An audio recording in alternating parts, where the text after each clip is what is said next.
Hi friends, ఈరోజు మనము ఎన్నో హెల్త్ బెనిఫిట్స్ ఉండే రాజ్మాతో ఈవినింగ్ స్నాక్స్ అనేది తయారు చేసుకుందాం. దీనికోసం రాజ్మాను ఒక 6 గంటల పాటు నానబెట్టి పెట్టుకోండి. ఇప్పుడు వీటిని ఒక కుక్కర్ గిన్నెలో తీసుకొని వీటికి సరిపడా నీళ్లు, కొద్దిగా ఉప్పు అనేది వేసుకొని ఒక 3 విజిల్స్ వచ్చేంత వరకు వీటిని ఉడికించేసుకోండి. ఇందులో ఏదైనా ఎక్స్ట్రా వాటర్ ఉంటే ఇలా ఫిల్టర్ చేసుకొని పక్కన పెట్టుకోండి. ఇప్పుడు స్టవ్ ఆన్ చేసి ఒక ప్యాన్ పెట్టేసి ఇందులో 1/2 టేబుల్ స్పూన్ నూనెను వేసుకోండి. నూనె కొద్దిగా వేడైన తర్వాత ఇందులో జీలకర్ర, ఉల్లిపాయ ముక్కలు, పచ్చిమిర్చి వేసేసి కొద్దిగా ఫ్రై అవ్వనివ్వండి. ఇవి కొద్దిగా ఫ్రై అయిపోయిన తర్వాత ఇందులోకి క్యారెట్, క్యాబేజీ, టమాటా ముక్కలు కూడా వేసేసుకొని వీటిని కూడా కొద్దిగా ఫ్రై అవ్వనివ్వండి. ఇవి కొంచెం ఫ్రై అయిపోయిన తర్వాత ఇప్పుడు ఇందులోకి మనం ఉడికించుకున్న రాజ్మా, అలాగే కీరా ముక్కలు, కొద్దిగా పసుపు, ఉప్పు, కారము, మిరియాల పొడి వేసేసి వీటిని కొద్దిగా ఫ్రై అవ్వనివ్వండి.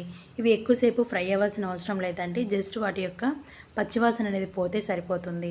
ఇప్పుడు ఇందులోకి కొత్తిమీర, నిమ్మకాయ రసం అనేది పిండేసుకొని స్టవ్ ఆపేసుకొని సర్వ్ చేసేసుకోండి. రాజ్మాలో ఐరన్, పొటాషియం, మెగ్నీషియం అనేది ఎక్కువగా ఉంటుందండి. Thank you for watching. Please subscribe.